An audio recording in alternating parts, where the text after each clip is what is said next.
Why, hello there. My name is Angelica. Please don't call me doctor or anything like that. We're just two individuals here talking it out now. I hear that you've been really trying to get a scheduled interview or appointment with me. Yeah. Yeah, what about me? Did you like, was it my credentials, my career, my work history? You just like my hair? Well, that's a little questionable. That's a little odd. And my eye color, that's a little odd too. Um, Nonetheless, we're here now. You'll find that I'm a very relaxed, easygoing, very chill, take it with the flow sort of person. So tell me a little bit about yourself, whatever you feel comfortable with sharing. We can unpack it together, really delve into it, and see how that affected you and how, horrible it was or great it was, depending on what it is you want to tell me. Yeah, sure. Let's start with when you were born. 1934. That was a pretty cool year. Cars were starting to become more commonly owned. You really had to go out and physically interact with the world in order to be entertained. You were really present in the world, but at the same time, it was the in-between year between World War I and World War II now, wasn't it? Yeah, it's a weird childhood to have in the middle of two such globally shocking events. Now, tell me a little bit about your parents. Your mother was 16 when she had you? Was it with like another high school boy? No. He was 8 years old. No. 8 years older. Out of curiosity, just for legal purposes, was he ever caught and thrown in jail or faced any repercussions? No, just abandoned your mother. Okay. Oh. And she got married to someone 9 years older for the sake of support. Oh. Oh. And they committed armed robbery and theft and all of these different crimes together. Your mother at such a young, tender age. How did you feel having this situation go on around you at such a young and impressionable age? You thought it was awesome? Well, we can further discuss that. Let me make note of it, just so that way we can return back to this point and see how it informed your current decisions nowadays. So, screwed up childhood, check. Okay. Well, now, were the grandparents in the picture? Not really? Okay. Were there any other relatives, adult grown relatives that were in the picture? Not really? Okay. As for your mother, at what age did she face legal repercussions? I'm kind of getting that sense. Ah, I see. Immediately when you were 3. And she went to jail for 5 years? 5 to 10. Interesting. Absent parents in that case. And you were entrusted in whose care? The federal government, a relative, relatives. Excellent, excellent. So your aunt and uncle sounds lovely and endearing. How was your time with your aunt and uncle? Not that great? That's a shame. Okay, so not that great. Not that great. Shame. Shame.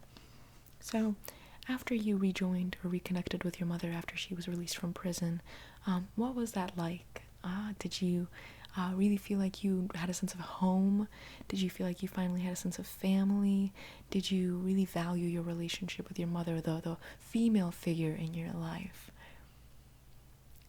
You thought it was awesome because she was going out drinking all the time? To each their own. So, drinking, a mother, alcoholic mother. But at the same time, I can't blame your mother in any of these situations. In fact, quite the opposite. I think she was a victim.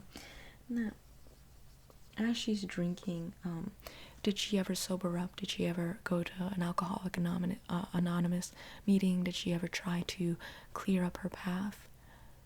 She did? Oh, excellent, excellent. And how did that develop your relationship with your mother? She found another man at Alcoholics Anonymous that you only ever known by the name of Lewis. Okay. Okay. Lewis it is. Check, check, check, and check. So, how are your studies? Going away from your parental units, how were your studies growing up? Did you happen to be a good student? Did you tend to lack? Did you tend to miss out on school, or were you very punctual? You were thrown into reform school several times for trying to burn down your gym. Interesting. I'm going to make a note of that. Burning down schools. Very Pink Floyd of you. Very Pink Floyd. Burning down schools. Interesting. Now, 100%, we have to be not critical of ourselves. We have to accept ourselves non-judgmentally, just look back on the past, recognize the mistakes and flaws that others might have committed and what we might have committed ourselves, and just kind of roll with the punches, right? So I don't want you at any point during this session to feel bad about the things that you've done, or to feel like, you can't recoup from your past, or that you can't really like trudge on and make on a different life for yourself. Your mother's life is your mother's life. Your mother's life is your mother's life, and you have the capacity to learn from her experience and grow, right? Yeah. And perhaps even develop a very strong relationship with your mother, because she is in herself a victim of her own circumstances. Now, tell me, after you tried burning down this school, what happened? Reform school? Yeah, I predicted that. Several reform schools? I see. And at these reform schools, what was practiced? Any tiny infraction at the first one would be met with beatings. Horrible. Corporal punishment is never excusable. If you beat a child, all you're teaching that child is that violence is the answer. And frankly, if you teach your child that violence is the answer, then we have a violent society at our hands. Am I mistaken? Thank you. Yeah, I'm not mistaken. So, corporal punishment utilized by strangers. Corporal punishment. Probably leading to a sense of abandonment. Am I wrong? Yeah. Corporal punishment. Inexcusable. Now, in these following subsequent reform schools, what landed you in them?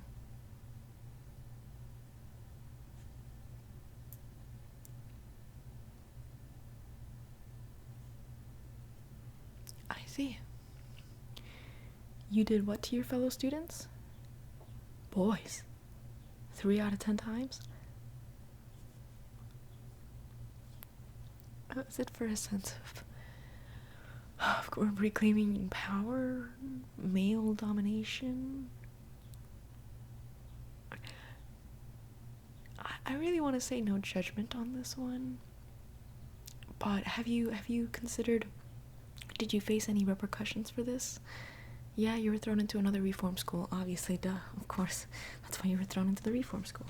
Okay, let's note that down. Violations of others.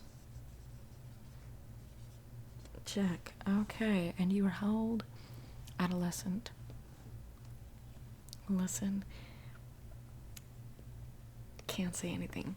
So after your reform schools, you eventually came of age, correct? And after you came of age, were there any lessons learned? Were you reformed? Did you, make it out on the other end fine? They were Catholic reform schools? I'm gonna take that as a no then. Yeah, no change then. No change. In that case, after you got out of reform schools and you came of age, what did you do? Armed robbery. Okay, following in our parents' footsteps. Not unpredictable, not uncommon.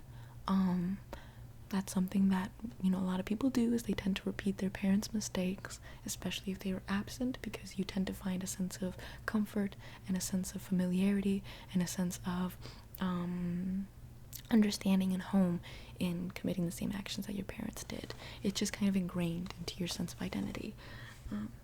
So armed robbery. Interesting.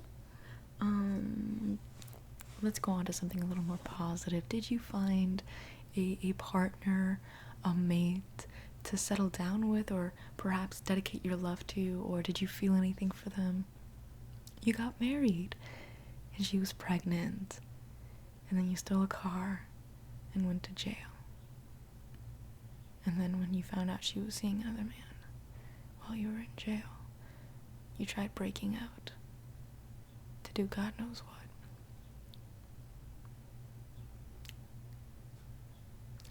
I'm gonna make a note of that. Grand Theft Auto. Failed marriage? Yeah, divorced? Yeah. Failed marriage. And what was your son or daughter's name or child's name? Junior. Yeah. I'm seeing a little bit of a pattern here. Ego. Check. So after this failed marriage, what did you do? You became a pimp of underage girls. That's just fantastic.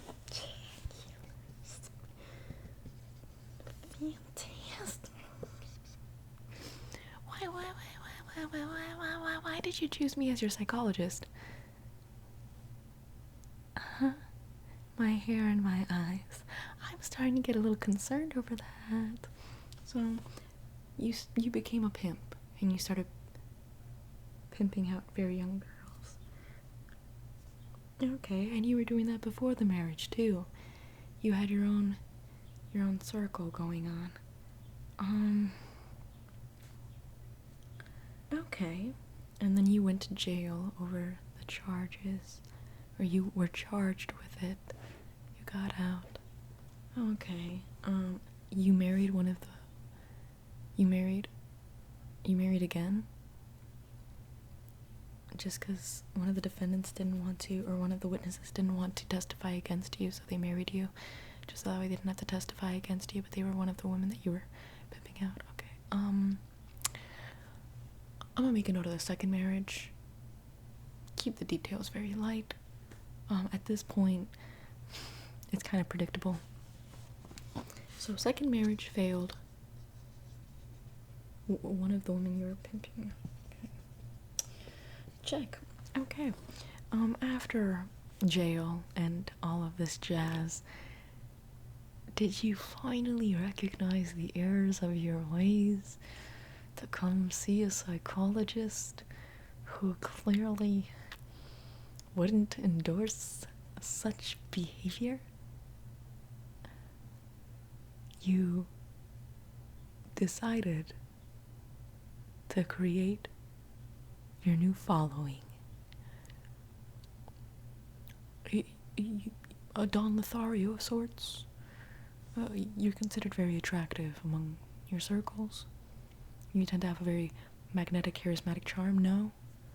You're just taking advantage of mentally ill women and making them feel at home, manipulating them and their emotions. Very common among the male persuasion. Very common tactic. I'm gonna make that down. Manipulation of mentally ill women. Runaways? Yeah, runaway women and your manipulation of them. Interesting. You got into politics. That's something. You were very active when it came to racial politics during the 1960s. Oh, well, that's great. A little out of character, but that's great. What were you involved with? The march with Dr. Martin Luther King Jr.? Were you involved with Malcolm X or the BPP, even though that was during the 70s? What did you involve yourself with? Was it during the 70s? I think it was during the 60s, the very late 60s, especially with Bobby Seale. Bobby Seale, Fred Hampton, yeah. Doomsday. You wanted to do what?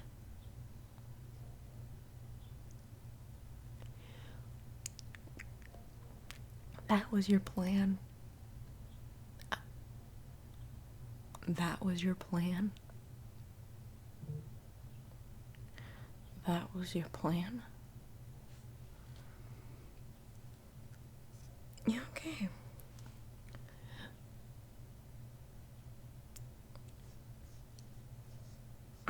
I'm taking that you're a very big Beatles fan. Same.